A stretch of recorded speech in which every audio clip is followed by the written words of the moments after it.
Hello everyone, my name is Corey. I know some of you guys follow me on Instagram and have seen my weight loss journey. I have recently got weight loss surgery. I got a gastric sleeve done 3 weeks post-op at this point. And I know a lot of you guys have had questions about how I'm feeling and different things and how the surgery goes. Some of you are post-op, some of you are pre-op. So I figured instead of just answering random questions, or not random questions, but just answering everyone's questions over and over again, why not post a video with ones I've been asked multiple times, or any questions that I asked that you guys may have had, just to put them all in one place. Of course, I'm not the person. These are all the correct information. This is just my own experience. This is how I feel. This is what I went through personally. So I would not go against anything your doctor says to do, because if they say to do something and I say something else, follow what they said. I'm not a doctor. I don't get paid to be a doctor. It'd be nice if I got paid to be a doctor, but I don't. I didn't go to medical school or anything like that. So one of the main questions I get is, why did you do it? I did it because I've done a lot of weight loss diets. I've done low carb. I've done Atkins. Which is low carb, but I did South Beach. I've done the ketones that you drink. I've done pills. I've done everything, and I would always lose a lot at the very beginning, and then I would never. It would never maintain. I would always gain it back, even if I flexed off just a little bit. And I always just felt like it was very discouraging. I'd lose weight, I'd feel good, and then all of a sudden the 20, 30 pounds I lost would be back again. So I figured weight loss surgery would be a good decision for me, because it's eliminating 75% of my stomach. So I can't just say, F it, I'm gonna eat what I want. F it, I'm gonna do what I want, because I physically can't. And it's really helped me mentally come to terms with, you need to eat healthy, Corey. Not saying I can't enjoy something down the line in a small portion, of course. You can't eat your normal portions anymore. It's gone. I thought it was the best decision for me. And I thought about it for a long time, probably roughly 2 years before I made the leap into the program itself. And the program itself is 6 months for me, which ended up being more like 9 because of COVID. But we'll get to that in a little bit. I had a lot of time to think about what I wanted to do and what decisions I was going to make and what I was going to ultimately do to my body that was irreversible. Do I regret having surgery after surgery? Yes and no. The first day or two was horrible. Not from pain from surgery. It was pain from the gas they used for inflating my abdomen to remove my stomach. It was like the worst heartburn you've ever had in your life. It just burned. And they said the only way to get rid of it is to walk. So I walked. I walked a lot. And it took about 2 days to get rid of it completely. But in that first day and a half, I was like, did I make the right decision? I was barely eating or drinking anything because I wanted to have nothing to do with it. I'm just like, oh my God, what did I do to myself? Those thoughts, I mean, they run rampant in your mind, because you're sitting there doing nothing else in the hospital other than drinking, walking, and doing your breathing exercises, at least for me. But do I regret it now? Not in the slightest. After you see that first week of weight loss, you're like, well, hot damn, this is the best decision I've ever made. And then, I mean, the 1 week I lost 12 pounds, 1 week I only lost 3, and then, so it's, of course, it's going to fluctuate on how much you're losing, but I'm losing, and that's all that matters. How was the pain? Pain wasn't bad. Like I said, surgery pain, incision pains, not bad. I also have a high pain tolerance, so I was pretty good with that. It was just the gas they used that gave me the worst. Like I said, it felt like my chest was on fire. It just so much pressure. But after a day or two, it does go away. So don't panic. Some people it goes away faster. Some people it takes a little bit longer. It just depends on how much you can walk and how much you can get your body to move to get it. Because if you stay still and you don't want to walk, that pain's not going to go away. It's just going to sit there. The gas has to be moved somehow. Another question I get asked was, how was surgery during COVID? It was interesting, to say the least. My surgery was postponed about 2 months because of it. When I finally got approved, they gave me 9 days to get ready for surgery. I was called, they said, okay, in 3 days you're going on your 6-day liquid diet and you're in surgery in 9 days. And I was like, okay, let me get my stuff together and let's do this. At that point in time, the hospitals did allow a care person or your significant other to go with you to surgery. Before they weren't. It was just you go, you get surgery, they gotta leave. But my husband was able to stay with me. And then, of course, once I went to my room, at that point, he was allowed to stay with me, but I could not have any other visitors. I couldn't switch off on my care person. So once he was set as my care person, that was it. He was the only one allowed to come in and see me. I didn't have to have a mask on when I was in my own room, but anytime I was out of my room or walking in the hallways, I had to have a mask on. So, I'm hobbling around with my hospital gown on, with a mask on, and then, carrying around my little IV bag with all of my nutrients and stuff. So that was an experience in itself. But it also made it a little bit quieter because not everyone and their family members were visiting. So, but it was kind of sad that I didn't get to see, some of my friends, but not that I really want to see my friends while I'm looking like a hot mess in the hospital. So I guess it worked out either way. How much liquid am I getting in? So the first couple of days while I was in the hospital, it was maybe 20 ounces. It was bad. I did not want to eat anything. I did not want to drink anything. Food disgusted me, just for the simple fact, nothing tasted good either, at all. Not even water. So maybe 30 ounces, if that, which is bad. So don't do what I did. Once I was out, probably the second or third day I was finally home, which probably been day like 4 or 5, I was about to get 48 ounces. And now I'm up to my like 64 ounces, a little bit more. It's a lot easier the longer it goes out. It's still, I can't chug, but of course you can't chug. It's a slow process, especially the couple of days out of surgery. It's an all-day job. You're sitting there drinking ounce by ounce by ounce every 15 minutes. Even at home, it takes me about 45 minutes to drink a protein shake at this point, like 11-ounce Premier Protein. So it's a chore still. There's some days I do want to eat. There's some days I don't want to eat, just because I know of what I need to do to get my nutrients in. But I also know that if I don't, it's going to be a lot worse for me if I don't get those in. How did I get through my liquid phase? So those 2 weeks were the worst weeks ever.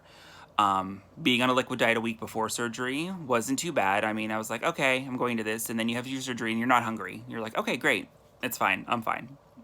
Halfway through that first week, you're sick of protein. You're sick of water. You're sick of Propel. You're sick of Gatorade. You're sick of chicken broth. So what I started doing is I started eating Jell-O a lot. Sugar-free, of course. And then I was eating sugar-free popsicles. You got to make sure that the sugar-free popsicles are truly sugar-free and they're lower in carb, because some of the sugar-free popsicles will still be like 20 carbs per popsicle, which I don't know where their carbs are coming from. But so you just got to watch what kind. I stuck with Popsicle brand. That seemed to be the best for me. And then I also started kind of doctoring up the broth. So I would kind of spice up the broths with some garlic and onion powder, sometimes a little bit of ranch powder, just to give them some kind of flavoring. And then I also took some potato flakes, like the instant potatoes, and would double the amount of liquid that the potatoes call for in the recipe, so they're not mashed potatoes, to make like a creamier potato soup, because they served me potato soup while I was in the hospital, so I figured, why not have creamy potato soup? As long as it's not chunky, there's nothing solid in it, it's all smooth, I was fine. And that really helped, because I was able to spice it up a little bit more, and it was a little bit more of a different texture for me, and that really helped. And then by that time, I was able to go to pureed foods, which I am in now. And that's another whole story. What's my favorite flavor of protein? So I've only stuck with Premier Proteins. I've had a couple of Undri before, just the samples from the doctor's office. Our doctor's office gave us a lot of samples, which was nice. I really like their chicken one, the Undri one, but I didn't want to pay for it just because I already had enough broth. And I had unflavored protein too, so... But Premier, I stick with Premier. It's easy. I grab it at Sam's Club. Chocolate is one of my favorites. Cookies and cream and bananas and cream. Oh, so good. I can't drink a whole lot of them now, just because you're drinking them every day, so you start to get sick of them. But I still enjoy them. The only one I don't like of Premier is the peaches and cream. I can have maybe one, but the peach seems very artificial and it just sits weird on my tongue, which sounds kind of weird. I don't prefer it. But if I had to have one, I would drink it. That's not a problem. I wouldn't buy a whole case of it. Maybe a 4-pack and have them once in a while just to split up the other flavors. Am I hungry? No. Physically, I am not hungry. I have not been hungry since surgery. Mentally hungry? Yes. Sweet baby Jesus, yes, I am hungry. Anytime I see a commercial with food, I want all of it. Anytime I watch anything on the Food Network or any kind of cooking show, I want all of it. But then I think to myself, am I really hungry or do I just miss that texture? Do I miss that flavor? Because I remember what all that food tastes like, especially if it's fast food. I mean, I didn't get to my body size by not eating fast food. Would I go to a fast food restaurant now and eat something that I'm not supposed to and I'm not able to? No, I know better. But would I kill for an unseasoned chicken breast and broccoli? 100% yes. That I cannot wait to get to soft foods to be able to eat some chicken or some kind of beef or some kind of anything with a different texture. But I'm not hungry. I think it's more of the mental thing. So it's not hunger, not being able to be, oh no, let me put this, not being hungry physically, but being hungry mentally and knowing I can't eat it yet is really helping because it's helping me understand my body and what I truly know what hunger is. I mean, being a bigger person, I was always addicted to food. So what I thought was hungry really wasn't hungry. It was me being bored or seeing something and my body's like, you want to eat that? Because every time I'd eat it, I'd feel guilty afterwards too, which meant I knew I wasn't hungry. So I think it's really helping make that division between really hungry and not really hungry. But the days I'm not hungry at all, even mentally, I can watch Food Network, no problem. I can watch those fast food commercials, no problem. But a day, for some reason, when I'm craving everything, it's kind of hard to watch them because I'm just, like, literally my mouth will just sit there and just drool and I'm hungry and then I have to go get a protein shake and I'm like, I don't like this, I don't want this because I'm not physically hungry. But again, I still have to get my protein in. So I'm not eating because I'm bored, I'm eating because it's time to eat also. But you have your good days and you have your bad days. Did I feel nauseous after surgery? Yes. I did throw up right after surgery, which was kind of scary for me because I was still under anesthetic a little bit. Or anesthesia, and I threw up right after surgery and saw a little bit of blood, and that scared me. I'm like, oh my God, did I just blow my stomach out? But everyone said it was normal. I was fine, just leftover blood from surgery. And then I did have a couple of dry heaves that night and the next day, once or twice, but that was it. It wasn't a constant, oh my God, I'm nauseous. I just think it was coming off from the anesthesia. And also from my body losing 75% of its stomach. So they give you medicine for it, so it's not bad. I didn't have to take any medicine after I left the hospital. They gave me like a 24-pack of this nausea medicine, and I did not have to take it once while I left the hospital. So, and I've been fine since. So it's only just the first day or two, but it's kind of a traumatic surgery for your body too, so it's kind of expected also. Is it worth it? Yes, 100% it's worth it. Like I said before, I did regret it at first. I even regretted it before going to surgery. Like, do I want to do this? Is this something smart for me? But I had enough time, 9 months to think about it, and I ultimately decided to do it. But it was 100% worth it. Once you start seeing that weight loss, seeing your body changing, I mean, even being 3 weeks in, or 3 weeks out from surgery, my clothes are fitting way looser, which is nice and also not nice because I'm like, oh crap, it's summertime. I'm going to need to buy all new clothes, but I can't because by the time I buy new clothes, they're not going to fit. So it's kind of like, I'm kind of glad that COVID canceled summer this year so that I don't have to worry about going around looking like a bum or spending money on clothes that are going to, last me 2-3 months or 2-3 months tops, maybe. But it's 100% worth it. 100% worth it, especially if you've tried everything under the sun for weight loss. I would definitely recommend it. If you haven't tried a lot of diets yourself and you just think this is the decision you need to do, I wouldn't. I would try other diets first just because you're making a change to your body that's unreversible. You can't put your stomach back. You can stretch it back out. I mean, that's also an option, but I feel like it's kind of unhealthy for you. And plus, why would you pay all that money for surgery? Or, you know, all your co-pays if your insurance covers it to not use the tool that was given to you. Especially spending all the time, a lot of time doing this and then just wasting it would be kind of stupid. And the last question I have was, how long was your hospital stay?